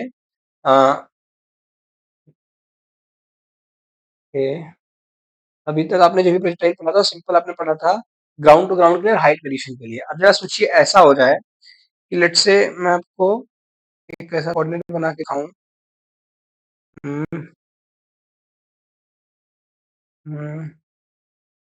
and like this, and this is the arrow, this is the arrow, okay। तो अभी देखिए आपका ग्राउंड ये है एक्चुअल में, जो आपका एक्चुअल ग्राउंड है ये वाला लेवल ग्राउंड है, ठीक है, ये वाला एक लेवल है पूरा, क्या है, ग्राउंड इसको बोल दीजिए, ग्राउंड।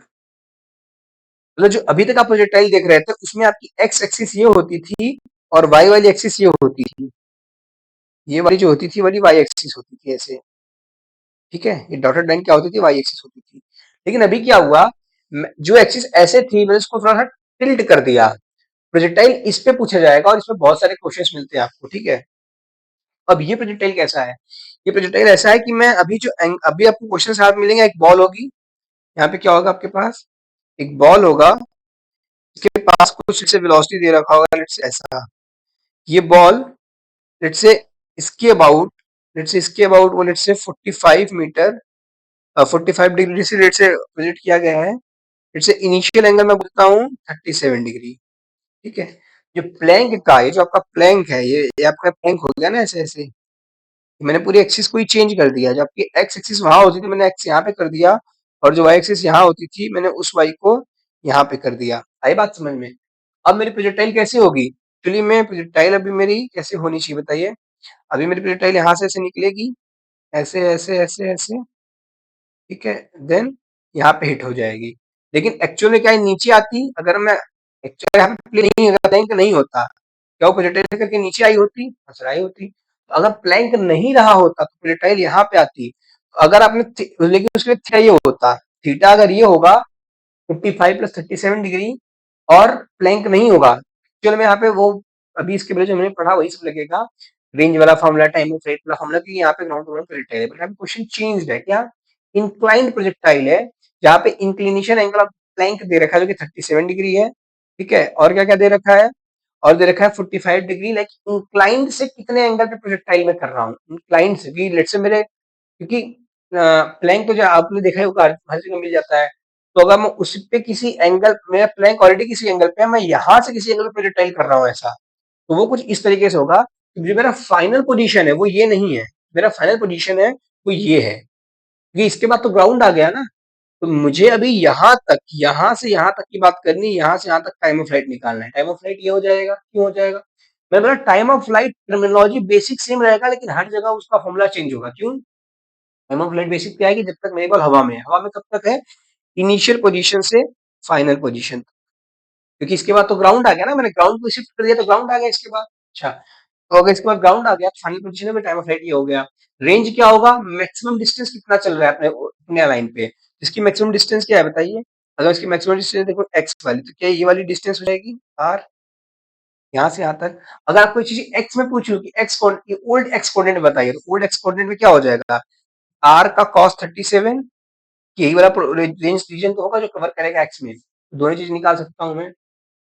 अगर हाइट पूछ ले, मैक्सिमम हाइट, अच्छा ये वाला थोड़ा सा आगे डिस्कस करेंगे मैक्सिमम हाइट, इस केस में ना इंक्लिनेशन पे डिपेंड कर रहा है कि मैक्सिमम हाइट कब और कहाँ जाएगी।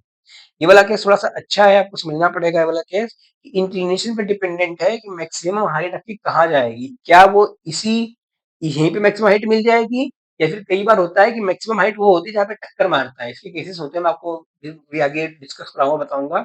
बट अभी के लिए ये मानना है कि मैक्सिमम हाइट क्या होती है, मैक्सिमम हाइट वो हाइट है जो ग्राउंड से मैक्सिमम डिस्टेंस पे हो। तो ग्राउंड से मैक्सिमम डिस्टेंस पे कौन सा, अभी के लिए ये वाला है आपके पास, तो मैक्सिमम हाइट हो जाएगी, ठीक है। अगर लेट से मैं ये आपको दूसरा केस दिखाता, लेट से मैं ये भी आपको, बट अभी बस ऐसे समझिए कि ये जो मेरे पास प्लैंक है, लेट से प्लैंक कुछ यहाँ पे आ गया होता, मेरा प्लैंक यहाँ पे आ गया होता तो क्या होता बताइए। अगर ये प्लैंक ही यहाँ आ जाता तो मैक्सिमम हाइट ये हो जाती जहाँ पे हिट कर रहा है। क्यों, क्योंकि एक्चुअली में इसके आगे जाता इससे ज्यादा हाइट मिलती, बट इससे आगे तो कहीं गया ही नहीं ना, यहीं पे रुक गया, तो मैक्सिमम हाइट यही हो जाएगी। मैं बोल रहा हूँ, आगे डिस्कस करेंगे अभी इसको, कि मैक्सिमम हाइट ना चेंज करती है according to like hitting point, जहाँ पे वो हिट कर रहा है वहां पे वो कैसा चीज है ना, वो R/2 से पहले हिट कर रहा है फिर R/2 से बाद में हिट कर रहा है, उस पर डिपेंड करता है। अभी के लिए आपको बस इतना समझना है कि प्रॉब्लम क्या है। ये जो भी प्रोजेक्टाइल दे रखा है, अभी तक मैंने क्या पढ़ा था, अभी तक मैंने ये पढ़ा था कि पहले, अभी तक हमने ये पढ़ रखा है, अगर कोई प्रोजेक्टाइल मुझे सिंपल ऐसे गिवन हो, लेट्स से ऐसा कोई प्रोजेक्टाइल गिवन हो, तो मैं इसमें हर एक चीज कर सकता हूँ। क्या क्या कर सकता हूँ, मैं इसका रेंज निकाल सकता हूँ, टाइम ऑफ फ्लाइट, हर एक चीज बना सकता हूँ, ठीक है। बट प्रॉब्लम क्या हो रही है कि चीजें शिफ्टेड है। क्या हो अगर मैं उस शिफ्टेड चीजों को फिर से इसी पार्ट में कन्वर्ट कर लूं, अगर मैं इस इंक्लाइन प्रोजेक्टाइल को अगर मैं कन्वर्ट कर लूं, कन्वर्ट करूं अपने ओरिजिन फ्रेम में, कन्वर्ट कैसे करूंगा, कन्वर्जन आपको क्या समझना है, आपको दो चीजें समझनी पड़ेगी। जो आपने प्रोजेक्टाइल पर इसमें क्या कंडीशन है, उसमें कंडीशन ये है कि जो वर्टिकल चीज है ना वो मेरी वाई है, और वर्टिकल में मेरे पास जो एक्सेलरेशन है वो जी था। तो अभी मैं, मेरा इंक्लाइन प्रोजेक्टाइल है ना, तो वर्टिकल मेरा क्या है, यू वाई एक्स क्या होता है, जो मेरा along the plane, along the motion है, और एक तो परपेंडिकुलर टू द मोशन, ऐसा आएगा एक्स और वाई में। तो अगर मैं यहाँ पे देखूं तो यू एक्स ये है और यू वाई ये है।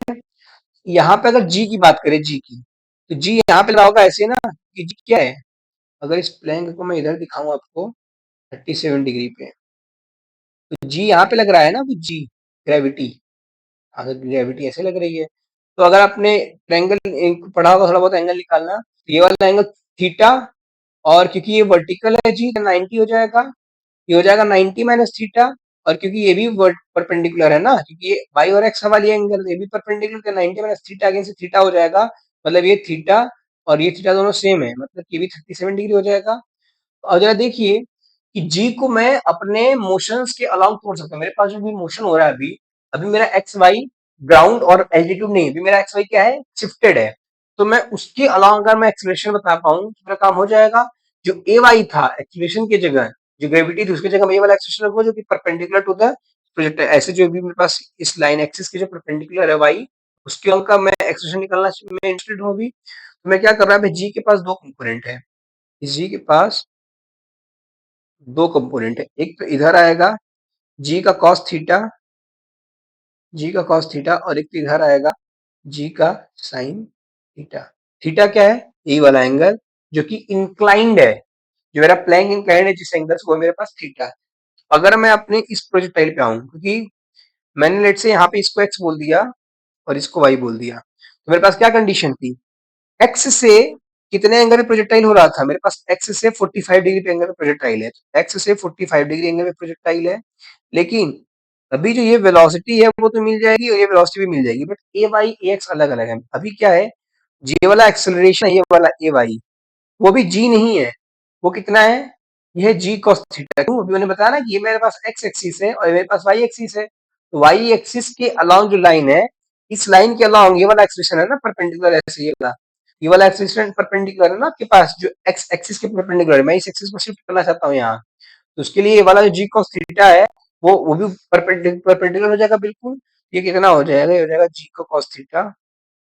और देखिए दूसरा एक्सलेशन है ना, ये आपके पास एक्स एक्सिस है, तो एक्स एक्सिस की उल्टी डायरेक्शन माइनस ऑफ एक्स की तरफ पॉइंटेड है, जो कि एक्स के अलोंग है। तो मतलब यहाँ पे एक और एक्सप्रेशन है, अभी तक जो आपने पढ़ा था उसमें एक्स में कोई एक्सप्रेशन नहीं था, इस बार एक्स डायरेक्शन में भी एक्सप्रेशन है, जिसको एक्स बोल रहा है, कितना है माइनस ऑफ, अच्छा माइनस नहीं बोल रहा क्योंकि मैंने वेक्टर दिखा दिया है, तो मैं माइनस नहीं बोल रहा हूँ, पर फॉर्मूले माइनस पुट करेंगे।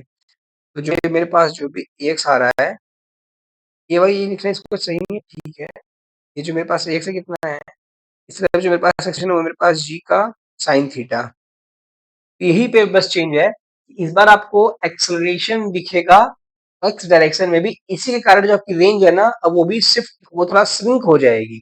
अभी तक एक्स में कोई एक्सेलरेशन नहीं था, तो टाइम के साथ बढ़ रहा था, क्योंकि रिटार्डिंग फोर्स ऑलरेडी है, तो जो रेंज यहाँ पे हो रही थी वो थोड़ी श्रिंक हो गई है।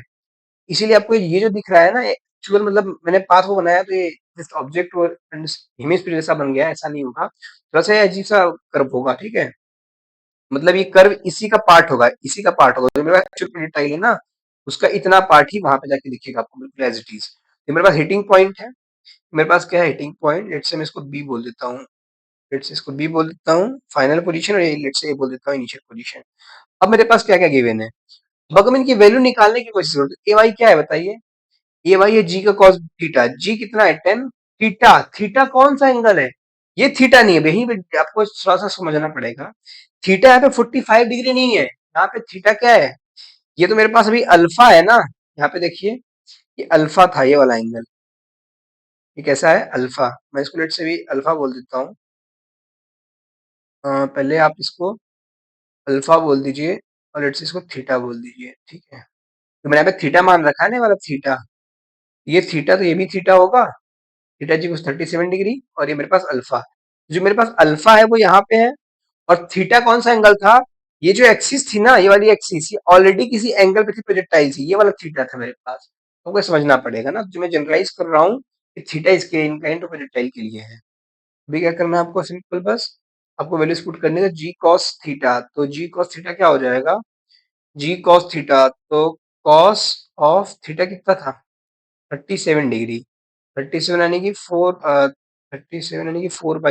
10 into 4/5, 5 to 10, 4 to 8 metre per second square. एक डाउनवर्ड में 8 मीटर पर सेकेंड आया। अगर मैं जी साइन थीटा निकालूं, तो जी साइन थीटा कितना आ जाएगा? ये आ जाएगा 10 of, actually G sine theta नहीं, जी साइन 37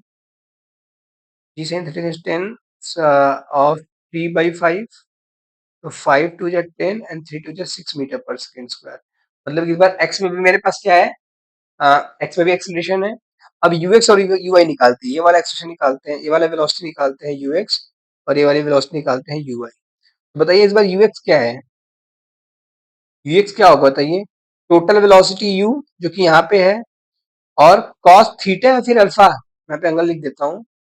मैंने इसको थीटा बोल रखा है, इसको अल्फा बोल रखा है। देखिए थीटा अल्फा मैंने बोल दिया। तो अब बताइए जो यूएक्स है वो क्या है? यू कॉस थीटा होगा या फिर यू कॉस अल्फा होगा? क्या होना चाहिए बताइए? तो यू कॉस अल्फा होगा। तो आपको साइन कन्वेंशन अगर समझ आ चुकी होगी, तो यू क्या होता है? यू का कॉस अल्फा।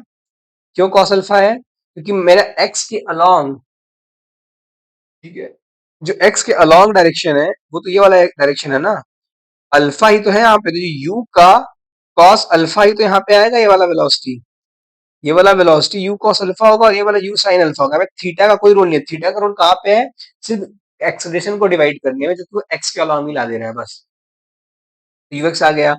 सिमिलरली अगर मैं यू आई निकालूं, क्या निकालूं? यू आई, तो यू आई कितना आ जाएगा? ये आ जाएगा you of sine alpha. Sine alpha क्यों आएगा? अभी हमने डिस्कस करा इस बात पे, क्योंकि ये अल्फा है, यू ऑफ साइन अल्फा इधर आ जाएगा। और मैंने आपको जी एक्स और जी वाई ऑलरेडी बता रखा है, क्या क्या है। जो मेरे पास ए एक्स है वो कितना है? माइनस ऑफ जी का साइन थीटा, ठीक है, या फिर अपना साइन पे थोड़ा सा अच्छे से मान सकते हैं, ठीक है, कोई बात नहीं। थीटा, और ए वाई क्या है? ए वाई है मेरे पास माइनस ऑफ जी का कॉस थीटा। यही तो साइन कन्वेंशन थी हमारे पास। तो ये ए वाई ना, माइनस माइनस का मतलब डायरेक्शन में नीचे बोल रहा हूँ यहाँ पे सिंपल। तो यहाँ पे भी डायरेक्शन दिखा रखा हो, तो मैंने जरूरत नहीं है बता की। बट जब डायरेक्शन नहीं दिखाएंगे, यहाँ पर डायरेक्शन नहीं बता रहा हूँ ना, तो सिंपल मुझे माइनस दिखाना पड़ेगा। और यूएक्स वाई पॉजिटिव, क्योंकि यूएक्स इधर आ रहा है, यूआई इधर आ रहा है, दोनों पॉजिटिव है। अगर डिट्टो, अब ये सिंपल प्लेटाइल में कन्वर्ट हो चुका है आपके पास पूरा का पूरा क्वेश्चन, जो कि मैंने आपको इंक्लाइन प्लेटाइल का क्वेश्चन दिया था। एक्चुअली इंक्लाइन प्लेटाइल का क्वेश्चन है जहाँ पे बहुत सारे वेरिएबल्स ऐसे बना रखे होते हैं, और ये रट लेते हैं सब लोग। पर रटने की जरूरत है क्या? बिल्कुल भी कुछ रटने की जरूरत नहीं है। सिंपल बेसिक्स आप इसको कर सकते हैं ना। यूएक्स वाई निकाल लिया, एक्स वाई निकाल लिया। अभी क्या करें बताइए? सिंपल अब बेसिक्स पे चलते, जो मैंने आपको बोला था। क्या है, क्या मैंने बोला था कि ये जहां पे आ रहा है, जहां पे हिट कर रहा है, वहां पे क्या होगा? वहां पे वाई एक्सिस में जीरो होगा ना डिस्प्लेसमेंट, क्योंकि पहले वाई जीरो था। ये कुछ गया होगा ऊपर ऐसा, ऊपर गया, फिर जहां पे हिट कर रहा है वहां पे क्या है? वाई की वैल्यू जीरो है। अच्छा, अगर वाई की वैल्यू जीरो है, अगर ये लेट से वाई की वैल्यू क्या है? जीरो, तो मैं क्या करूंगा? अगर मुझे टाइम ऑफ फ्लाइट निकालना है, सबसे पहले क्या निकालू? Time of flight. तो क्या टाइम ऑफ फ्लाइट निकालने के लिए बोलूंगा कि एस वाई, जो डिस्प्लेसमेंट है वो जीरो हो जाएगा। This is equals to U Y, क्योंकि वर्टिकल वेलोसिटी ही अभी अभी अब बोलेंगे सर तो इंक्लाइन था वो। मैंने इंक्लाइन को कन्वर्ट कर लिया ना हॉरिजॉन्टल वर्टिकल में। कैसे कन्वर्ट किया? हॉरिजॉन्टल और वर्टिकल के मैंने कंपोनेंट निकाल लिए एक्सप्रेशन के, और मैंने उसकी पूरी प्रोजेक्टाइल को मैंने हॉरिजॉन्टल वर्टिकल में कन्वर्ट कर लिया। तो अब तो मेरा सिंपल प्रोजेक्टाइल वाला केस बन गया ना। जो इंक्लाइंड था वो तो तब था ना जब थीटा एंगल था 37 डिग्री। बट मैंने क्या क्या किया, यहाँ पे जो जी था, एक जी इधर आता, एक जी इधर आता, इन दोनों जी को देखा, और मैं लेट से ऐसे टिल्ट होके देख रहा हूँ। जब मैं टिल्ट होके ही देखूंगा, तो मुझे ये चीजें बिल्कुल ऐसी ही दिखेंगी ना। ये मेरे पास राइट हैंड साइड है, मेरे पास लेफ्ट हैंड साइड ऐसा वाला, तो मैं इसी, अभी ऐसा है मेरे सामने ऐसे, जब मैं ऐसे जा रहा हूँ, और अगर मैं खुद भी टिल्ट हो जाऊं, अगर खुद भी टिल्ट, तो मेरे लिए परपेंडिकुलर हो जाएगा ना ऐसे ही एक्स और वाई। तो सिंपल प्रोजेक्टाइल में हो गया, तो एस वाई क्या हो जाएगा? Zero. This is equals to U Y. U I कितना है मेरे पास? अभी मैंने बता रखा है आपको, यू आई मेरे पास कॉस अल्फा है, लेकिन मैंने निकाला नहीं है यू आई। एक सेकेंड, अच्छा मैंने यू दिया ही नहीं क्वेश्चन में। ओके, ठीक है। तो थीटा और अल्फा था, तो यू मेरे पास यहाँ पे लेट्स मैं दे देता हूँ अभी सॉल्व करने के लिए। ये जो यू है मेरे पास, यू लेट्स से, अब इसको 45 डिग्री है ना, अब इसको 100√2 मान लीजिए, ताकि क्या होगा, √2 से √2 कट जाएगा, फायदा होगा थोड़ा। तो अभी मेरे पास अगर यू एक्स निकालो, अब यू एक्स वही निकाल लेते हैं पहले। मैंने निकाला नहीं अभी यूएक्स और यूवाई, ये सारी वो निकाल लेते हैं ना अभी, यहाँ पे पुट कर लेते हैं। यूएक्स कितना है, यूएक्स हो जाएगा मेरे पास, ये है मेरे पास 100/√2। तो 100/√2 का कॉस 45, √2 से √2 कैंसिल हो जाएगा, 100 आ जाएगा। पॉजिटिव में है तो पॉजिटिव में आएगा। यूआई कितना है, 100 sin 45, तो अगेन से 100 आएगा, 45 डिग्री सेम वेलोसिटीज होती है। और एक्स कितना है, एक्स मेरे पास माइनस ऑफ g sin 37, यहाँ पे निकाल रखा है, तो -6 मीटर/सेकंड स्क्वायर। और ए वाई कितना है, ए वाई है मेरे पास 8 मीटर/सेकंड डाउनवर्ड, डाउनवर्ड मतलब नेगेटिव है ना, sign convention 8 metre per second square, sign convention में इसको नेगेटिव मैंने बोल दिया, एक से वाई। अब आपको क्या करना है, टाइम ऑफ फ्लाइट निकालना है। तो क्या होगा मेरे पास टाइम ऑफ फ्लाइट के लिए, at B, at B total time, total time is time of flight, time of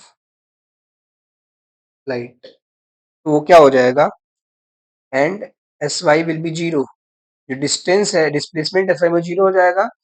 S Y is equals to zero, equals to U Y, U Y कितना है 100 इंटू टी, ठीक है, 100 into T, and minus of 1/2 A Y, A Y कहाँ पे है ये Y कितना मेरे पास 8, अभी तक मैंने 10 रखा था हर बार, अब देखिए कैसे चेंज हो गया है, जी नहीं है अभी। ए वाई इंटू टी का स्क्वायर, देखो सॉल्व कर लूंगा, 2 4 जा 8 आ जाएगा। तो यहाँ से क्या आ जाएगा, this equation is equals to, zero is equals to, T को टी में कॉमन कर सकता हूँ, यहाँ आ जाएगा 100 minus of 40, this is equals to zero. यहाँ पे दो इक्वेशन आएगी, क्या, T is equals to zero पे भी जीरो होगा, और टी इज इक्वल्स टू 100/4 यानी कि 25 सेकेंड पे भी जीरो होगा। अब इसका क्या मतलब है, दो टाइम आ रहा है, ऑब्वियस सी बात है ना। मैंने ये कौन सा टाइम है, ये वो वाला टाइम है जब मेरे पास डिस्प्लेसमेंट जीरो है, मेरे पास डिस्प्लेसमेंट वाई डायरेक्शन में जीरो, कौन सा टाइम है, initial T equal to zero पे मेरा ब्लॉक तो इनिशियल ओरिजिन पे ही है ना, तो वर्टिकल एल्टीट्यूड क्या है जीरो, तो वहां पे जीरो आ गया इसलिए।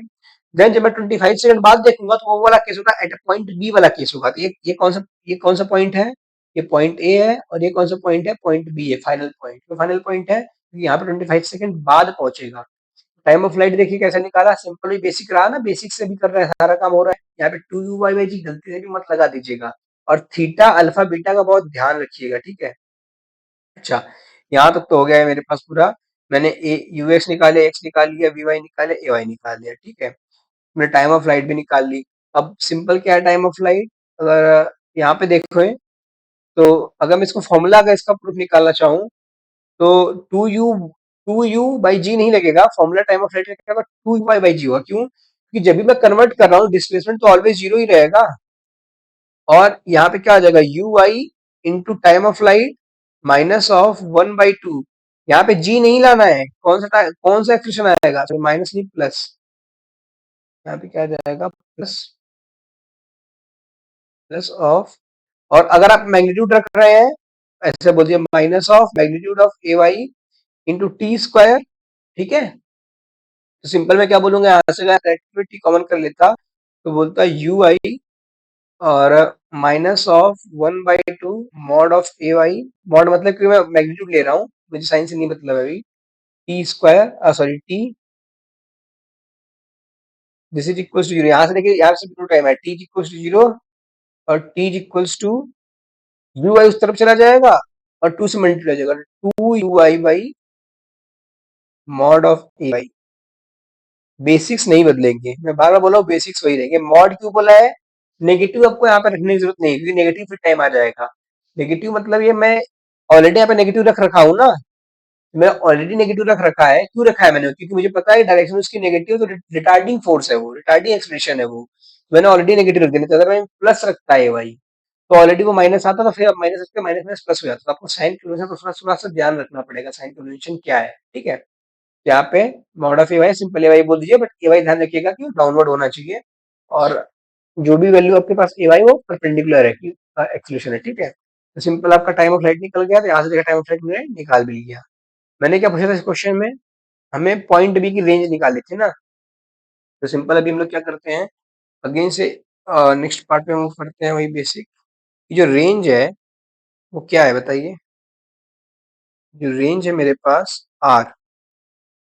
तो अभी आपको साफ-साफ नहीं दिख रहा है यहाँ पे कि वही वाला सिंपल 1D मोशन हो जाएगा, बस यहाँ पे चीज़ थोड़ी डिफरेंट है। क्या डिफरेंट है?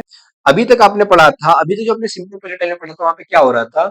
वहाँ पे एक चीज़ हो रही थी कि यूएक्स ऑलवेज कांस्टेंट था। बोला अभी कांस्टेंट रहेगा क्या? नहीं। क्यों नहीं कांस्टेंट रहेगा? Due to G sin theta. ये क्या करेगा? इसकी वेलोसिटी को हर एक सेकंड रिटार्डिंग फोर्स देगा। रिटार्डिंग फोर्स के कारण क्या होगा? इसकी वेलोसिटी डिक्रीज होती रहेगी। मतलब यहाँ पे यूएक्स है, तो यहाँ पे वेलोसिटी कुछ होगी, यहाँ पे वेलोसिटी कुछ और होगी, यहाँ पे वेलोसिटी कुछ और होगी, यहाँ पे कुछ और होगी, यहाँ पे कुछ और होगी। ठीक है, ऐसे ऐसे होता रहेगा। और ये जरूरी नहीं है कि ऐसे ही हिट करे। क्यों? ये ग्राफ ऐसे भी बन सकता है। ये जरूरी प्रोजेक्टाइल में भी हमने देखा था कि हमेशा ऐसे बनता है। ये ग्राफ ऐसे भी बन सकता है। क्यों बन सकता है? आप तो ऊपर गए, यूएक्स कम होता गया, होता गया, होता गया, यूएक्स जीरो हो गया, अब यूएक्स नेगेटिव हो गया। लेकिन अभी आपका क्या हो रहा है? टाइम ऑफ फ्लाइट है कि अभी मेरा बॉल अभी नीचे नहीं आया ना। बॉल जब ग्राउंड पे आ जाएगा तब इसमें डिस्प्लेसमेंट बंद होगा ना। तो इसीलिए आपके पास रेंज बहुत ध्यान से निकाल, पर रेंज सिंपल फॉर्मूला मत लगा दीजिएगा। तो ये ग्राफ कैसे भी हो सकता है, ग्राफ से भी मतलब है। तो रेंज में भी क्या लगाना चाहिए? मुझे सिंपल इक्वेशन ऑफ मोशन का यूज करना चाहिए। कौन सा इक्वेशन ऑफ मोशन? वही UX into time of light क्या है, देन माइनस ऑफ 1/2 एक्स। ये क्यों मॉड ले रहा हूँ कि मैं ऑलरेडी नेगेटिव ले रहा हूँ, क्योंकि मैं, या फिर सिंपल एक्स बोल दीजिए ना, ये क्यों बोलना है, plus of 1/2 x into T का स्क्वायर। इसी से तो काम होगा, बताइए। तो अगर मैं यहाँ से रेंज निकालू इसकी, तो क्या बोलूंगा? This is equals to, U X मैंने निकाल रखा है, यूएक्स कितना है? 100। यूएक्स हो जाएगा 100 into time of flight. Time of flight मैंने ऑलरेडी निकाल रखी 25 सेकेंड। 25 सेकेंड माइनस 1/2, क्योंकि एक्स नेगेटिव है ना, एक्स कितना था मेरे पास? Minus of 6 metre per second. 6 metre per second into time of flight. Time of flight मेरे पास है 25 सेकेंड। तो मैं इसको सॉल्व कर लूंगा, 2 3 जा 6, 25 कॉमन कर लूंगा, 100 माइनस का 3 आ जाएगा 97। ठीक है, ये कितना हो जाएगा ये? 25 4 जा 100, 200, 200 एंड 125, 175।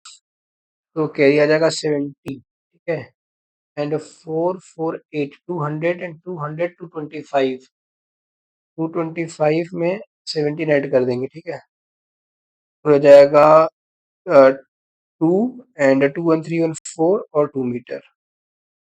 जो भी आ रहा है मैंने ऐसे ही ले रखा है। एक बार कैलकुलेशन देख लीजिएगा, आई थिंक लॉजिक समझ चुके हैं मैं क्या क्या इसमें बता रहा हूँ। इंक्लाइन प्रोजेक्टाइल में, इंक्लाइन प्रोजेक्टाइल डिफरेंट नहीं है, ये बिल्कुल प्रोजेक्टाइल है, उसको कन्वर्जन करना पड़ता है। क्योंकि इसमें क्या है, ये जो जी है ना, ये प्रॉब्लम करता है। ये जो जी है, ये आपकी एक्स में भी कंपोनेंट है और एक वाई में भी कंपोनेंट है।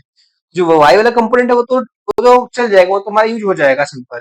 लेकिन जो एक्स वाला कंपोनेंट है, ये प्रॉब्लम क्रिएट करता है कि जो एक्स में जो मेरा एक्स एक्सिस यहाँ पे है, उसके अलग मेरी वेलोसिटी चेंज हो रही है। अगर मैं इसके अलग देखूंगा ना, इसके अलग कोई वेलोसिटी चेंज नहीं हुई है, क्योंकि इसके अलग जी परपेंडिकुलर है। लेकिन जब मैं अपने न्यू एक्सिस का ओर देख रहा हूँ, तो मेरी एक्स डायरेक्शन में फोर्सेस आ रही है, जिसके कारण क्या हो रहा है? वेलोसिटी खुद ब खुद चेंज होती जा रही है। ठीक है, तो आई थिंक